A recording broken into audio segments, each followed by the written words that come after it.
Good morning. We are inside China business. U.S. voters in survey and in opinion polls report that they are very downbeat and pessimistic on the state of the economy. The government regularly publishes economic reports. These reports are intended to guide policymakers and investors and business executives. They need to show what the economy is really doing so that we can make informed decisions. But in the past several years, these reports are being manipulated to make things seem much better and much different than they really are. And a good example of the manipulation comes in the jobs and employment report. So last week we had the jobs report from February. The headline number is here, 275,000 new jobs. The U.S. economy unexpectedly added 275,000 jobs, and this was much higher than expected. We should add here too that almost always these numbers get adjusted, usually lower, later. For example, last month, January, had another huge jobs number. That was 353,000 jobs. But that number was reduced to just 229,000 jobs a few weeks later. So they miscounted the first by 124,000 jobs, or 35%. They overstated the real number by 35% on the first report.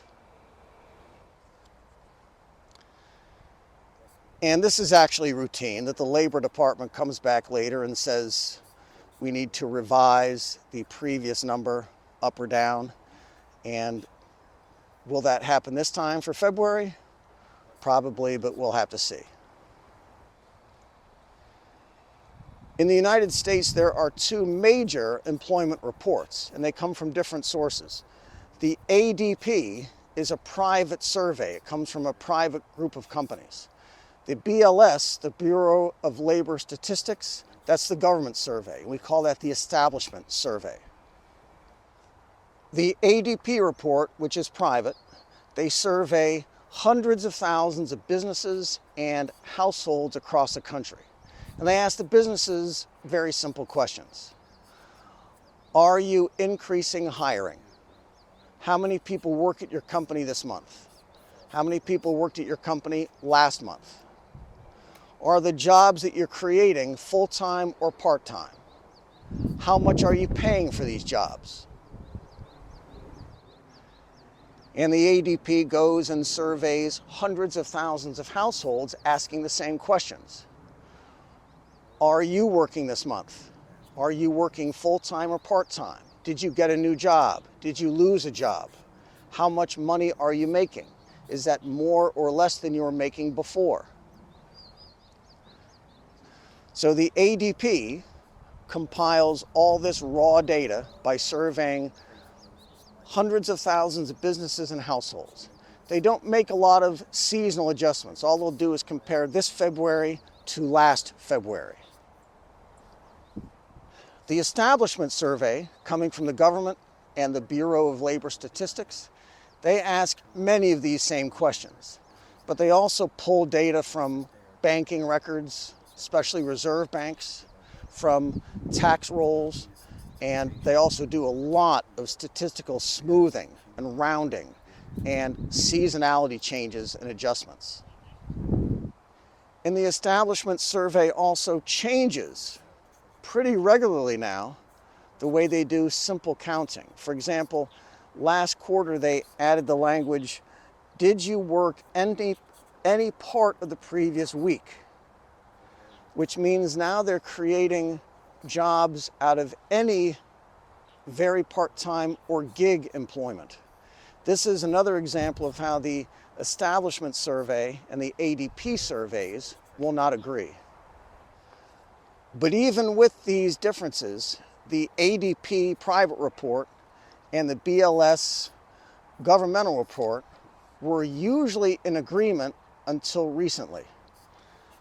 See in this chart where they moved roughly together until the first part of 2021.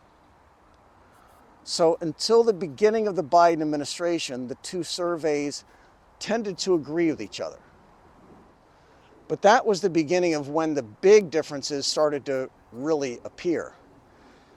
Since then, the establishment survey from the government is showing that there are 9 million new jobs in the United States that are not showing up in the private payrolls reports. But since we have the BLS survey in front of us, let's go through it. And we do see some bad news here. This chart shows the rolling 3-month cumulative change in native-born workers. These are workers who were born in the United States and they're working in the United States. Over the past 3 months, there was a plunge. 2.4 million workers in this group. Only the COVID employment was worse. But there was a record 1.2 million foreign workers added just in February. We'll share two charts now from the St. Louis Fed. The Federal Reserve Bank of St. Louis is the St. Louis Fed. The first chart tracks native-born worker employment. The second chart is for foreign-born workers. If we put the two charts on top of each other, the results are pretty stark. There's been zero new job creation for native-born workers in the United States since May of 2018, which was about 6 years ago. During that same time, 3.8 million jobs were created and filled by foreign-born workers. This is another chart from the BLS, the establishment survey, which caused some concern. It's the cumulative change in part-time and full-time jobs. In a healthy job market, it looks like maybe the middle of last year. There's a large number of part-time jobs created, and there is a much larger number of full-time positions that are created. That's how job markets should look most of the time. But in the past 3 months, December 23, January and February 24, everything is upside down. Full-time employment is falling, while part-time employment is surging by the millions.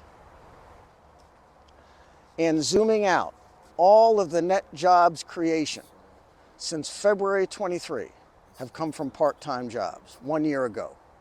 Full-time positions are down by 284,000 and part-time is up 911,000.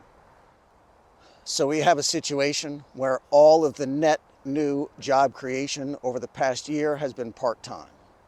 And we have another situation where all of the full-time employment created since 2018 have gone to foreign-born workers in the United States. If we want to maybe predict where this will go in the future, we can share one more chart. Here's a chart of illegal border crossings by month. Since January 2021, the start of the new administration, the numbers just jump off the page. What are all these people going to be doing? They will be absorbed into the workforce somehow. We might expect that the current trends will only intensify, accelerate, and continue. That more and more full-time jobs will be replaced with part-time jobs, and that more and more native workers will be replaced by immigrant workers. Thanks for watching. Be good.